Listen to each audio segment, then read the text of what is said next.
इस वक्त हम प्रेम स्क्वायर मार्केट में एक मोबाइल शॉप पे आए हैं, जो एक नई मोबाइल शॉप बनी है जहाँ पे रिपेयरिंग का काम हो रहा है। तो जनाब आए उनसे बात करते हैं। जी अस्सलाम वालेकुम। वालेकुम अस्सलाम। जी क्या नाम है आपका? मोहम्मद हसन। मोहम्मद हसन साहब, पहले तो आपको बहुत बहुत मुबारक हो और अल्लाह आपके कारोबार में बरकत करे। जनाब हम आपको लिए दुआ गो हैं, माशाल्लाह आपने बहुत अच्छा काम किया है, शुरू किया है। तो आप जनाब क्या कर रहे हैं इधर?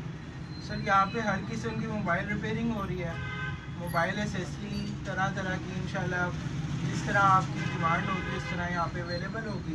ओरिजिनल एसेसरीज़ हैं, mobile repairing accessory, mobile parts, mobile की सेल परचेज भी इंशाल्लाह शुरू करेंगे आहिस्ता आहिस्ता।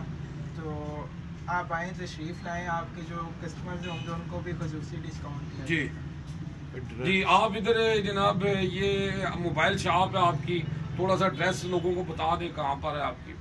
सर ये prime square market sweet palace के बिल्कुल opposite prime square market, first shop, first gate. इंशाल्लाह आप तशरीफ़ लाएँ, बिल्कुल सामने इंशाल्लाह आपको शॉप।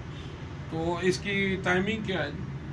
सर सुबह 10:30 से रात 8:30 तक। जी बहुत शुक्रिया जी। ये देख लें जी, उन्होंने जनाब स्पेशल ऑफ़र की है। अगर आप जावा जी जेलम का नाम लेंगे आपको स्पेशल डिस्काउंट देंगे। यूजी न्यूज़ जावा जी जेलम।